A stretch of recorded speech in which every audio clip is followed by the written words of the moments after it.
On est bien entendu extraordinairement honoré de pouvoir participer au salon de Zhuhai. On a commencé à participer depuis 2008 au salon de Zhuhai.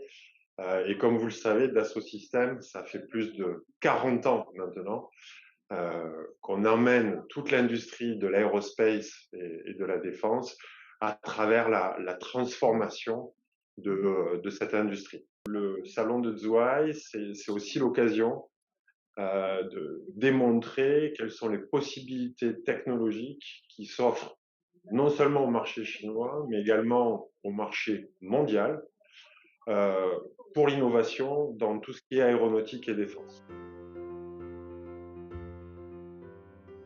La Chine, d'abord et avant tout, c'est un marché fantastique pour le développement de l'aviation commerciale. Et on a vu le développement de l'aviation commerciale chinoise vraiment croître à des taux très intéressants. Le deuxième point, c'est le développement de l'industrie chinoise. Nous sommes non seulement heureux de ces développements, mais en plus, on est très honoré de pouvoir participer au développement de ces projets avec nos clients, comme Comac, et de pouvoir développer ce marché chinois. Grâce à nos partenariats, avec Comac en particulier, euh, on s'est développé de manière excellente sur les 10 et 15 dernières années. Pour le futur, je pense qu'il y a encore beaucoup de choses à apporter sur le marché chinois.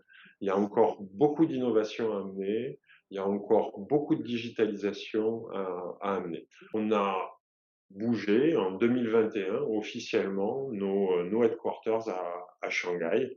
Euh, et on commence à mettre des personnels chez nous qui font de la R&D pour développer en local. On voit qu'aujourd'hui, toutes les entreprises mondiales de l'aéronautique et de la défense font face à des difficultés d'approvisionnement de manière globale.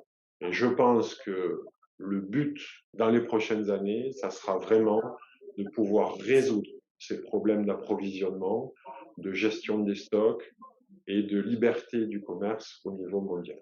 On sait aujourd'hui que la Chine a pour l'agenda de continuer à s'ouvrir, d'être de plus en plus équitable sur ses relations vis-à-vis des entreprises étrangères. Et on espère que ça va continuer comme ça pour développer non seulement l'investissement en Chine, mais également une compétition équitable entre les différents acteurs, que ça soit de l'aéronautique ou que ça soit de la digitalisation.